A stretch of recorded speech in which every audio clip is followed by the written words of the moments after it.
வாலிபன் தன் வழியை ஏதினால் சுத்தம் செய்வான், ஏதினால் சுத்தம் செய்வான்.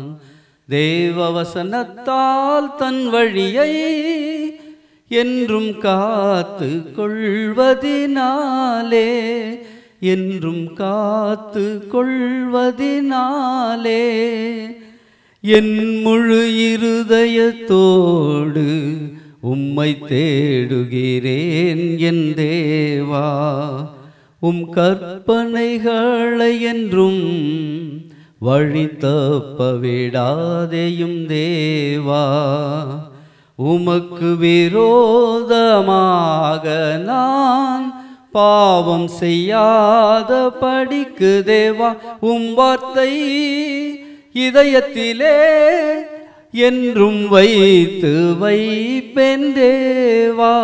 வாலிபன் தன் வழியை ஏதினால் சுத்தம் செய்வான், ஏதினால் சுத்தம் செய்வான்.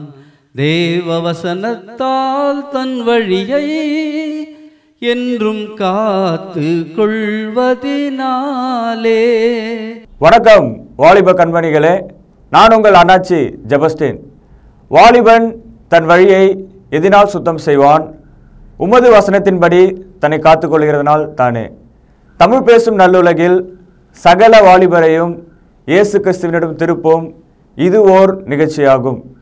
குறிப்பாக இன்றைய நாளிலே இந்திய வேத மாணவன் என்ற புதிய தொலைக்காட்சி நிகழ்ச்சியிலே உங்களை சந்திப்பதிலே மிகுந்த மகிழ்ச்சி. குறிப்பாக இந்த நிகழ்ச்சியானது டீன், அதாவது 13 வயது துவங்கி 19 வயதுக்குள்ளாக இருக்கும் வாலிப பிள்ளைகளுக்கான நிகழ்ச்சி. தொடர்ந்து இந்த நிகழ்ச்சியை பாருங்கள். இன்றைய நாளிலும் நமது போதகர் டாக்டர் பீட்டர் சாலமன் ஐயா அவர்கள் நற்செய்தி அளிப்பார். வணக்கம் உலகளாவிய வேத மாணவர்களே, அருமை பெற்றோரே, திருச்சபை மக்களே, உங்களை நான் ஆசிர்வதித்து இந்திய வேத மாணவன் என்ற தலைப்பில் இந்த நிகழ்ச்சியை நடத்துவதில் மகிழ்ச்சி அடைகிறேன்.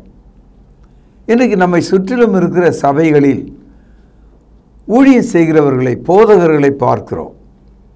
வேத மாணவர்களை பார்க்கிறோமா? வேத மாணவர்களை உருவாக்கும்படி பெற்றோர்கள் அவசரமாக, ஆயத்தமாக, ஆர்வம் உள்ளவர்களாக, அதற்காக ஒப்பு கொடுக்கிறவர்களாக தங்கள் பிள்ளைகளை வளர்க்கிறார்களா? வேத மாணவன் ஏராளமாக இன்று தேவைப்படுகிறான். A Bible student is very much necessary today. காரணம், வேத மாணவன் வந்தால்தான் இந்த தேசம் முழுவதும் நற்செய்தியை சொல்ல முடியும், திருச்சபைகளை வளர்க்க முடியும், தேவனுடைய சித்தத்தை எடுத்து போதிக்கிற மனிதர்களை நீங்கள் கவனிக்க முடியும். ஒரு காலத்தில் பெற்றோர்கள் விசுவாசத்தில் உண்மையுள்ளவர்களாக இருந்தவர்கள் தங்களுடைய தலைச்சன் பிள்ளைகளை, முதல் பிள்ளையை கர்த்தருடைய ஊழியத்துக்கென்று ஒப்பு கொடுத்தார்கள். ஆனால் இப்பொழுது இருக்கிற பெற்றோர்கள் பிறக்கும் போதே அவன் உயர்ந்த பதவியும் அதிக சம்பளத்தையும் பெறத்தக்கதாக அவனுக்கான ஒரு கல்வி முறையை, திட்டங்களை ஆரம்பம் முதலே வகுத்து வீட்டை விற்று, நிலத்தை விற்று அவனை படுக்கைய வைத்து அவனை தேசத்தில் பெரும் செல்வந்தனாக மாற்ற வேண்டும் என்று விரும்புகிறார்கள். ஐஸ்வர்யவான்கள் தான் அப்படி செய்கிறார்கள் என்று பார்த்தால் ஏழைகளும் அதை தான் செய்கிறார்கள். இதையெல்லாம் நம்ம பத்திரிகைகளிலும் தொலைக்காட்சிகளிலும் தினமும் நம்ம பார்க்கிறோம். We raise our children only to become rich in this world. இந்த உலகத்தில் நம்முடைய பிள்ளைகளை ஐஸ்வர்யவான்களாக மாற்றவே நாம் விரும்புகிறோம். ஆனால் நாம் இயேசுவை பார்ப்போம். அவருடைய பிறப்பில் அவர் மிகவும் ஏழ்மை உள்ளவராக இருக்கிறார். ஆனால் அவருடைய தகப்பன், பரலோகத்தில் இருக்கிற தேவன், வானத்தையும் பூமியும் உண்டாக்கிய சர்வேஸ்வரனாக, எல்லா அதிகாரம் உடையவராக, எல்லா ஐஸ்வர்யம் உடையவராக இருக்கிறார். ஆங்கிலத்தில் இப்படி சொல்லுவார்கள், ரிச் ஃபாதர் புவர் சன். இன்றைக்கு 13 வயது முதல் 19 வயது உடைய இந்த டீன்ஸ் இந்த 13லிருந்து 19 வயதுடைய வாலிபர்களை, அவர்களுடைய வாழ்க்கையை, அவர்களுடைய செயல்களை எல்லாம் நாம் தினமும் படிக்கிறோம், தொலைக்காட்சிகளில் பார்க்கிறோம். 17 வயது வாலிபன் கொலை செய்கிறான், பெரும் திருட்டு விஷயத்தில் ஈடுபடுகிறான், சரீர வாழ்க்கையை கெடுத்து கொள்ளும் ஆபாசங்களால் நிறைந்த வாழ்க்கைக்குள்ளே சென்று விடுகிறான். இந்த வாலிபர்கள் மத்தியில் அவர்கள் வெறுக்கிற ஒரு முதல் காரியம் எதுன்னு நீங்கள் பார்த்தீங்கன்னா, அவர்கள் ஏழ்மையாக இருக்கிறதை வெறுக்கிறார்கள். Today's children in the teens, they hate the poverty. நீங்கள் நன்றாக கவனித்து பாருங்கள், எல்லா வீட்டு பிள்ளைகளும் அவர்கள் ஏழ்மையாக இருக்கிறதை வெறுக்கிறார்கள். அதற்காக எதை வேண்டுமானாலும் செய்ய அவர்கள் துணிகரம் உள்ளவர்களாக இருக்கிறார்கள். என் அன்பு சகோதரர்களே, நாம் இயேசுவை பார்க்கும்போது அவரிடத்தில் கற்றுக்கொள்ளக்கூடிய ஒரு பாடம், ஒரு நல்ல வேத மாணவனாக இயேசு என்ன செய்கிறார்? அவர் அநேகரை ஐஸ்வர்யவான்களாக மாற்ற அவர் தம்மை ஏழையாக ஒப்பு கொடுத்தார். அவர் தேவனுடைய ரூபமாயிருந்தார். அதை ஒரு கொள்ளையாடின பொருளாக எண்ணாமல் தம்மை தாமே வெறுத்து அடிமையின் ரூபம் எடுத்து மனுஷ சாயலானார். சிலுவையின் மரண பரியந்தமும் அவர் அவ்விதமாகவே இருந்தார் என்று பிலிப்பியர் 2 அதிகாரம் 7-8 வசனங்களை நாம் படிக்கிறோம். Christ become poor. சகோதரர்களே, வேத மாணவர்களே, 13 முதல் 19 வயது இளைஞர்களே, நீங்கள் ஏழையாக இருப்பதை வெறுக்கிறீர்களா? அந்த ஏழ்மையின் வெறுப்பை தான் உங்கள் வாழ்க்கை மாற்றுகிறது. நீங்கள் ஐஸ்வர்யம் அடைய வேண்டும் என்று எல்லா விதமான தீமைக்கும், பாவத்துக்கும், துணிகரங்களுக்கும், அக்கிரமங்களுக்கும், கொலைகளுக்கும், வெறிகளுக்கும், தேச துரோகங்களுக்கும் நீங்கள் ஈடுபடுகிறீர்கள். நீங்கள் வேத மாணவனாக மாற வேண்டும். நீங்கள் வேதத்தை படிக்கிறவனாக மாறும்போது உங்கள் வாழ்க்கை சீர்படும். தேவன் உங்களை ஆசீர்வதிப்பார். உங்கள் இருதயத்தின் ஆழத்தில் சிறு வயது முதற்கொண்டே ஒரு வெறுப்பு உண்டாகிறது. இன்றைய உலகத்தில் 1000, 10,000, லட்சம், 10 லட்சம், 1 கோடி. உங்கள் கையில் 1 கோடி ரூபாய் இருந்தால் ஒரே கடையில் அந்த 1 கோடி ரூபாய்க்கு பொருளை வாங்கிவிட முடியும். ஒரு கடையிலேயே நீங்கள் அந்த வியாபாரத்தை செய்துவிட முடியும். சகோதரர்களே, அந்த அளவுக்கு இப்பொழுது இருக்கிற உலகம் பொருள் விஷயத்தில் பெருகி இருக்கிறது. எல்லா இடங்களிலும் இந்த ஓப்பன் மார்க்கெட் என்ற அளவில் பொருளை வாங்கவும் பொருளை விற்கவும் பொருள் சந்தை ஒன்று தலைவிரித்து ஆடுவதை பார்க்கிறோம். கையில் உள்ள செல்போன் வழியாக பணங்களை நாம் செலுத்தலாம், பொருட்களை வாங்கலாம். ஒவ்வொரு இளைஞன் கையிலும் 10,000 ரூபாய் உள்ள ஒரு செல்போன் இருந்தால் அடுத்த ஆண்டு அது 20,000, 80,000, லட்சம் என்ற அளவில் இளைஞர்கள் இன்றைக்கு அதை விரும்புகிறார்கள். இல்லாத இளைஞர்கள் கொடுமைக்குள் தள்ளப்படுகிறார்கள். தேவன் நம்முடைய வாழ்க்கையில் இருக்கிறார் என்பதையும் வழி நடத்துகிறார் என்பதையும் நாம் உணர வேண்டுமானால் நாம் இந்த ஐஸ்வர்யத்தின் மீது கண்ணை வைக்காமல், இந்த பொருளின் மீது, இந்த சந்தையின் மீது நம்முடைய மனதை செலுத்தாமல் ஒரு நல்ல வேத மாணாக்கனாக வேத வசனத்தை கற்றுக்கொள்ளும்படி உங்களை தாழ்த்தினால் நீங்கள் சீர்பெறுவீர்கள், நலன் பெறுவீர்கள். உங்களுடைய இருதயம் சாந்தப்படும். சகல பொல்லாப்பாகிய பாவத்திலிருந்து நீங்கள் தப்பிக்கொள்ள முடியும். 2 கொரிந்தியர் 8 அதிகாரம் 9வது வசனம். நம்முடைய கர்த்தராகிய இயேசு கிறிஸ்துவின் கிருபையை அறிந்திருக்கிறீர்களே. கவனிங்கள், அவர் ஐஸ்வர்யம் உள்ளவராய் இருந்தும் நீங்கள் அவருடைய தரித்திரத்தினாலே ஐஸ்வர்யவான்களாகும்படிக்கு உங்கள் நிமித்தம் தரித்திரரானாரே.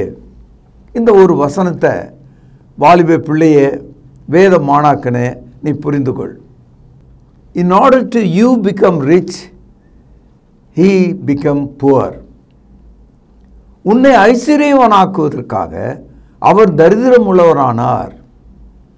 இந்த கருத்தை நாம் விளங்கி கொண்டால், வானத்தில் பறக்கும் பறவையைப் போல, காட்டில் நடமாடும் மிருகங்களைப் போல, சமுத்திரத்திலே அலையும் மீன்களைப் போல ஒரு தவிப்புள்ள வாழ்க்கை, பொருள் தேடும் வாழ்க்கை, இந்த உலகமே சதம் என்கிற ஒரு வாழ்க்கை, ஒரு ஐஸ்வர்யத்தை நோக்கி போகிற வாழ்க்கையை வெறுத்து நீங்கள் தேவ பிள்ளைகளாக வறுமையிலே தேவனுக்கு பிரியமாக இருக்கும்படி தேவன் உங்களை ஐஸ்வர்யமுள்ளவராய் வைத்திருக்கிறார் என்பதை நீங்கள் புரிந்து கொள்ளுங்கள். இயேசு கிறிஸ்துவினுடைய பிறப்பை நாம் பார்ப்போம்.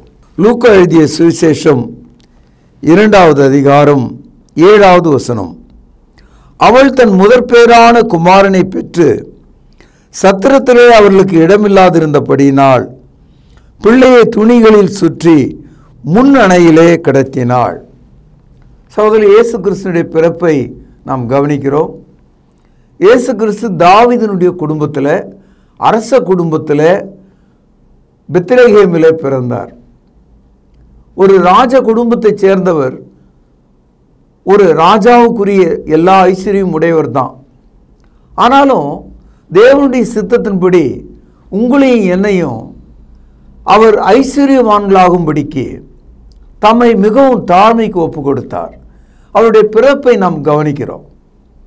அவர் பிறந்த போது ஊரில் வீடுகளில் இடம் இல்லை, பொதுவாக இருக்கிற சத்திரத்தில் இடம் இல்லை.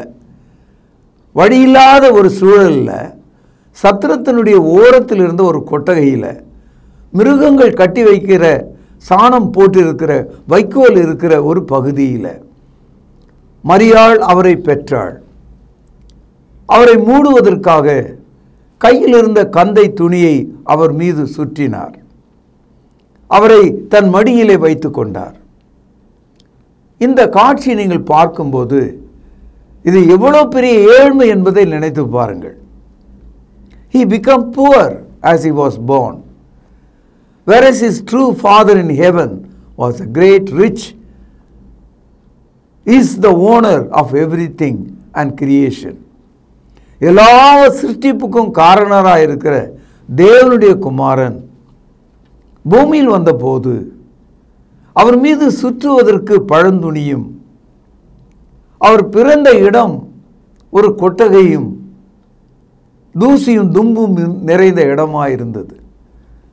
வாலிப பிள்ளைகளாகிய நீங்கள் உங்கள் இருதயத்தின் ஆழத்தில், நான் ஏன் இப்படி இருக்கிறேன், என்னுடைய அப்பா அம்மா எதை எனக்கு கொடுத்தார்கள், ஏன் அவர்கள் பணக்காரர்களாக இல்லை, மற்ற வாலிபர்களைப் போல என்னுடைய பெற்றோர் இல்லையே, அவர்களுக்கு எல்லாம் இருக்கிறது, அவர்களுக்கு உணவு இருக்கிறது, உடை இருக்கிறது, வாகனங்கள் இருக்கிறது, வாரந்தோறும் ஆயிரக்கணக்கில் அவர்கள் செலவு செய்கிறார்கள், பள்ளிக்கூடங்களுக்கும் கல்லூரிகளுக்கும் தினமும் ஒரு 1000 ரூபாய் போல கையில் எடுத்துக்கொண்டு வருகிறார்கள், என் கையில் ஒரு காசு இல்லையே. இந்த நிலைமையை சந்திக்கிற ஒவ்வொரு வாலிபனும் ஒரு வாலிப பிள்ளையும் அவர்கள் என்ன நினைக்காங்கன்னா, தன்னுடைய வாழ்க்கையை மாற்றுவதற்கு, மிகவும் ஐஸ்வர்யவான்களாக மாறுவதற்கு என்ன விலை வேண்டுமானாலும் கொடுக்க தயாராக இருக்காங்க. அதற்காக அவர்கள் கொலை செய்யவும் தயாராக இருக்காங்க, வீட்டை விட்டு ஓடவும் தயாராக இருக்காங்க. ஒரு நல்ல வேத மாணவன் ஐஸ்வர்யத்தை தேடாமல் கர்த்தருடைய வார்த்தையை நீங்கள் தேடி அவருடைய சித்தத்தை புரிந்து கொண்டால் இந்த உலகமும் அதன் இன்பமும் அதன் மாயையும் உங்களை விட்டு எப்போதும் சென்றுவிடும் என்பதை நீங்கள் புரிந்து கொள்ள முடியும். நாம் தரித்திரத்தை எப்போதும் விரும்புவது கிடையாது. All man on the earth always hate the poverty. எல்லா மனிதனும் எதை விரும்புகிறான், எனக்கு தரித்திரம் இருக்கக்கூடாது, நான் ஐஸ்வர்யவானாக இருக்க வேண்டும், எல்லாம் எனக்கு இருக்க வேண்டும். ஒரு வேத மாணவன் இந்த பார்வையில் இருக்க முடியாது. இயேசு போதும் எனக்கு, அவருடைய ஜீவனுள்ள வார்த்தை எனக்கு போதும், உலகமும் அதன் ஆசை இச்சைகளும் அழிந்து விடும் என்ற காரண காரியத்தை நீங்கள் விளங்கி கொண்டால் நல்ல ஒரு வேத மாணவனாக, தேவனுடைய தாசனாக நீங்கள் இருக்க முடியும். நீதிமொழிகள் 24வது அதிகாரம் 30 சில வசனங்களை வாசிக்கிறேன், கவனியுங்கள். சோம்பேறியின் வயலையும் மதியினுடைய திராட்சை தோட்டத்தையும் கடந்து போனேன். இதோ அதெல்லாம் முள்ளுக்காடாய் இருந்தது. நிலத்தின் முகத்தை காஞ்சரி மூடினது. அதன் கற்சுவர் இடிந்து கிடந்தது. அதை கண்டு சிந்தனை பண்ணினேன்.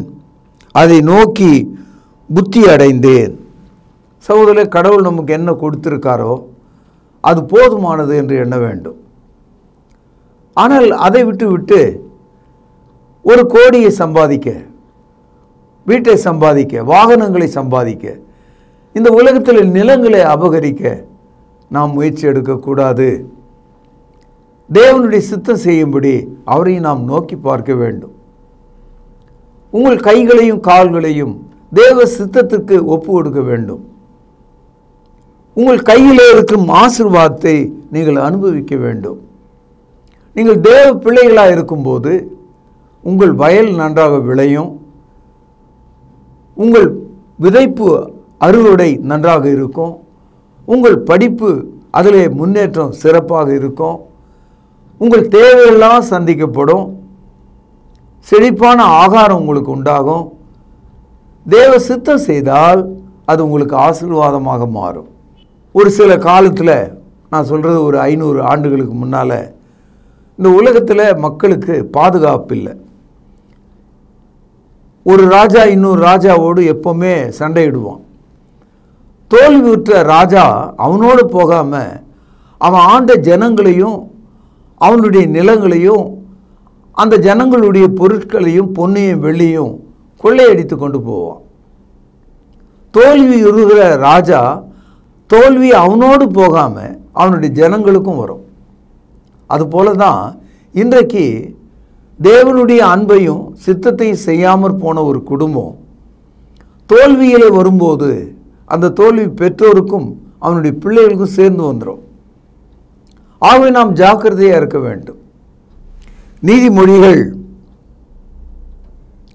24ஆம் அதிகாரம் 34வது வசனம். உன் தரித்திரம் வழிபோக்கனைப் போலவும் உன் வறுமை ஆயுதம் அணிந்தவனைப் போலவும் வரும்.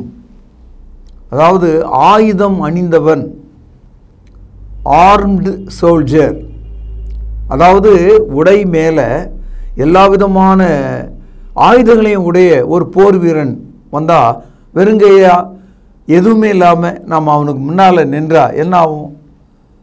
ஏனென்றால் எல்லா ஆயுதமும் அவன் கையில் இருக்குது. அவன் எதை கொண்டு வேணுமானாலும் நம்மை வீழ்த்தலாம்.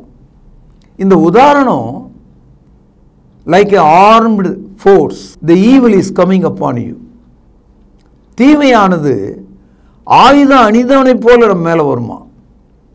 அதனால தான் தேவ பிள்ளைகளாக நீங்கள் இருந்தால் உங்கள் மீது வரக்கூடிய அந்த கொடிய அந்த தரித்திரத்திலிருந்து நீங்கள் தப்ப முடியும்.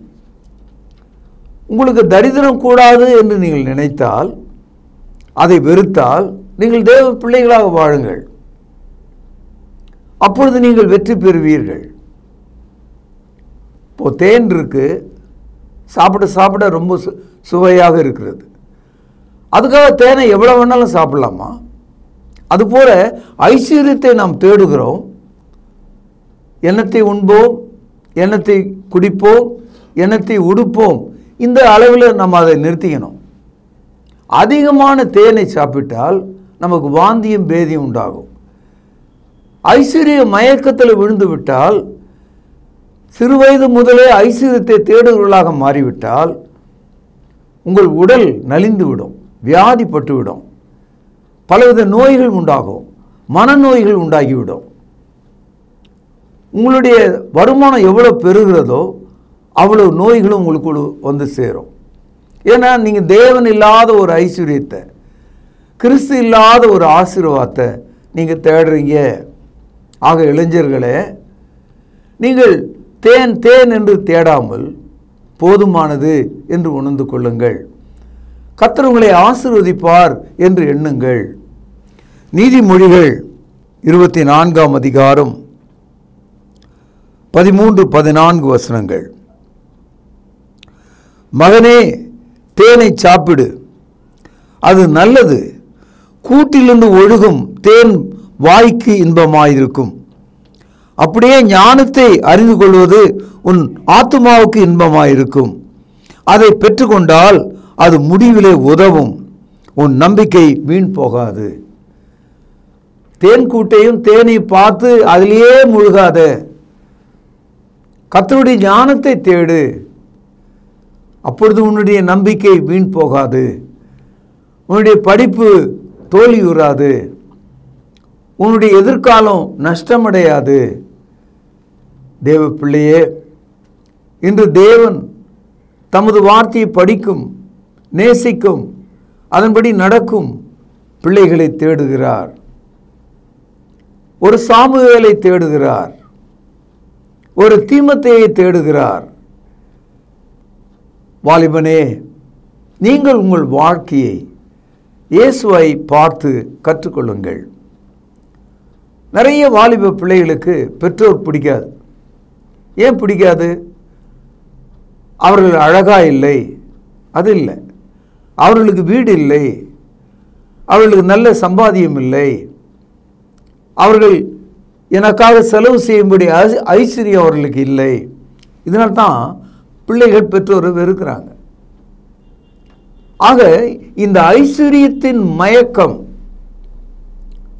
make the children today to hate God, hate his parents. ஆக என் அன்பு சகோதரர்களே, நீங்கள் வேத மாணாக்கராக மாறும்போது, தேவதாசர்களாக உங்களை ஒப்பு கொடுக்கும்போது, இளமை காலத்தில் அவருடைய வசனத்தை தேடும்போது, இயேசுவை போல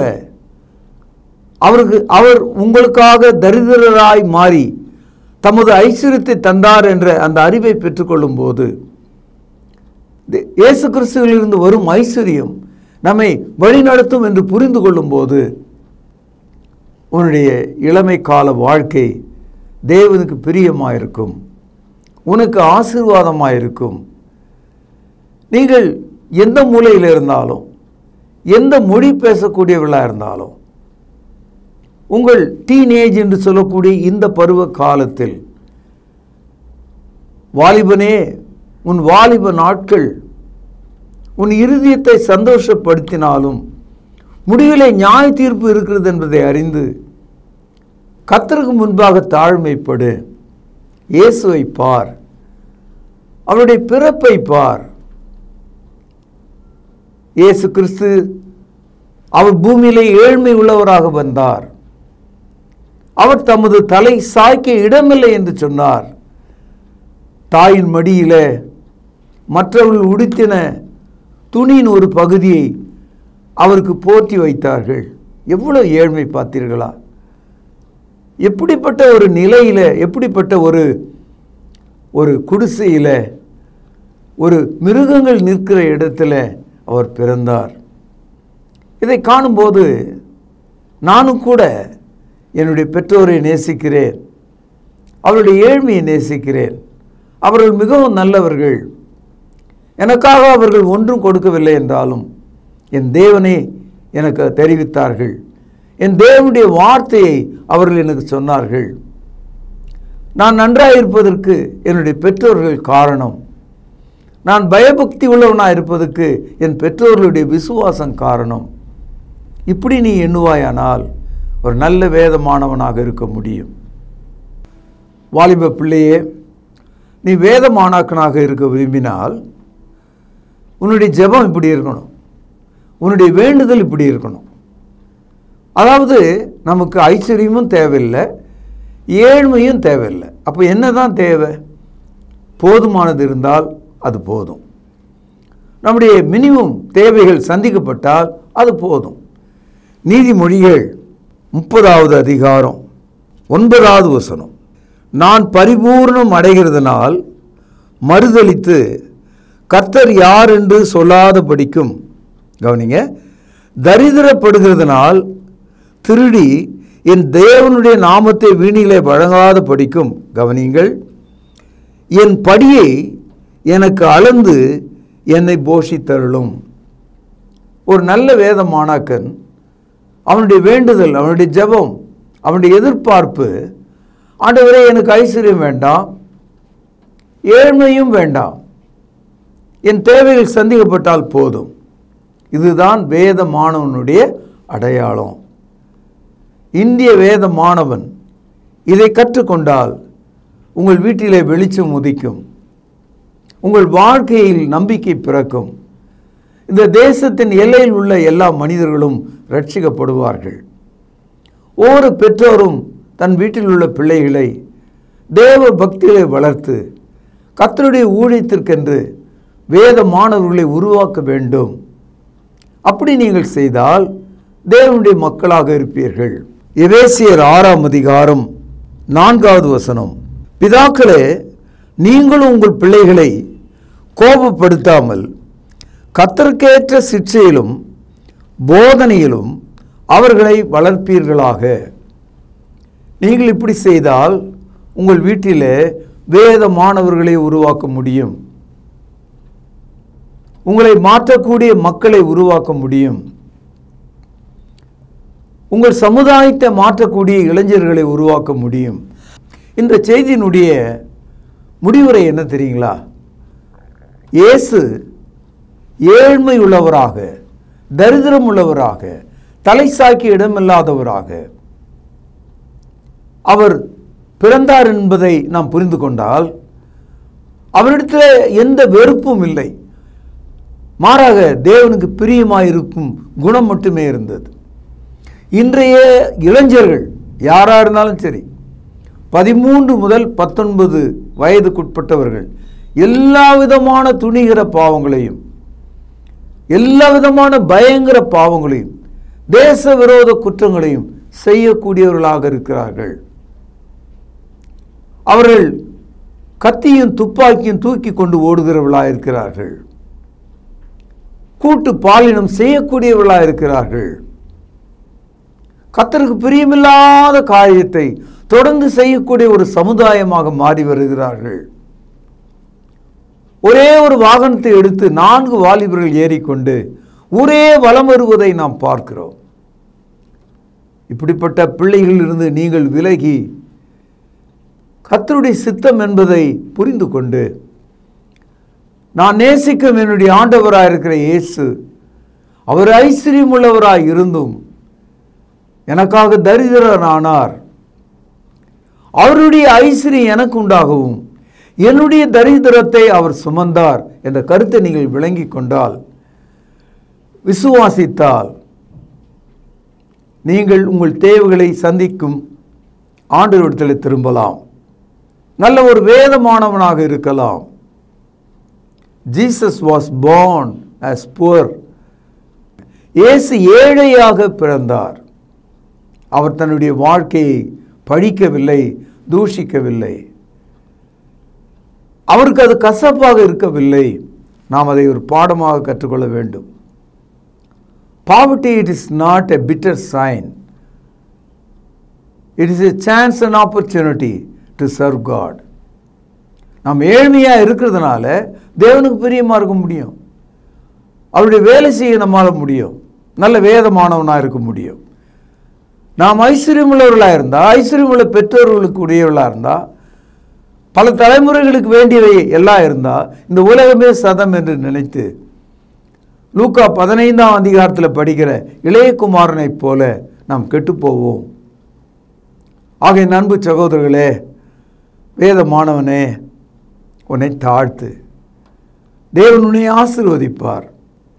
இல்லாத ஐஸ்வர்யத்துக்காக ஒரு பறவையை போல நாம் பறக்க வேண்டிய அவசியம் நமக்கு இல்லை.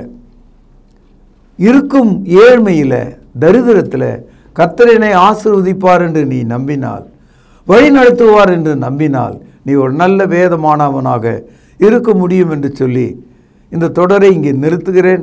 நாளை இதை குறித்து நான் உங்களோடு பேசுவேன். பிரார்த்தனை செய்வோம். இரக்கமும் கிருபையும் தயவும் நிறைந்த தகப்பனே, இயேசு கிறிஸ்து எங்கள் நிமித்தம் ஏழையானார். அந்த கருத்து எங்கள் மனதை வலிக்கச் செய்கிறது. வானத்துக்கும் பூமிக்கும் அதிபதியாக இருக்கிற சர்வ வல்லமை உள்ள தேவனுடைய குமாரன் எங்கள் நிமித்தம் ஏழ்மையானார் என்ற தகவல் எங்களுக்கு மிகுந்த ஆச்சரியத்தை தருகிறது. ஆண்டவரே, இந்த தேசம் அழிந்து இருக்கிறதை பார்க்கிறேன். இந்த தேசத்தின் இளைஞர்கள் கர்த்தரை விட்டு தூரமாய் போனதை பார்க்கிறேன். இதோ வீட்டுக்கு ஒரு வாலிபன் ஒரு வேதமானவனாக வரத்தக்கதாக, பெற்றோர்கள் கொடுக்கத்தக்கதாக, திருச்சபைகள் வளர்க்கத்தக்கதாக அவர்களை ஆசீர்வதியும். ஆண்டவரும் கர்த்தரும் இரட்சகருமா இருக்கிற இயேசுவின் நாமத்தில் ஜெபம் கேளும் ஜீவனுள்ள எங்கள் நல்ல பிதாவே, ஆமென்.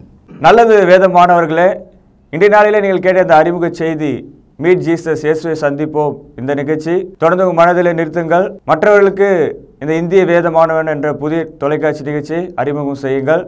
நீங்கள் என்னோட தொடர்பு கொள்ள விரும்பினால் தொலைபேசி எண் 7904249296. தொடர்ந்து நிகழ்ச்சியை பாருங்கள். கர்த்தர் உங்களை ஆசீர்வதிப்பாராக. தொடர்பு கொள்ள வேண்டிய முகவரி: திருமறை நேரம், 58 சர்ச் தெரு, குமரன் நகர், சென்னை 6082.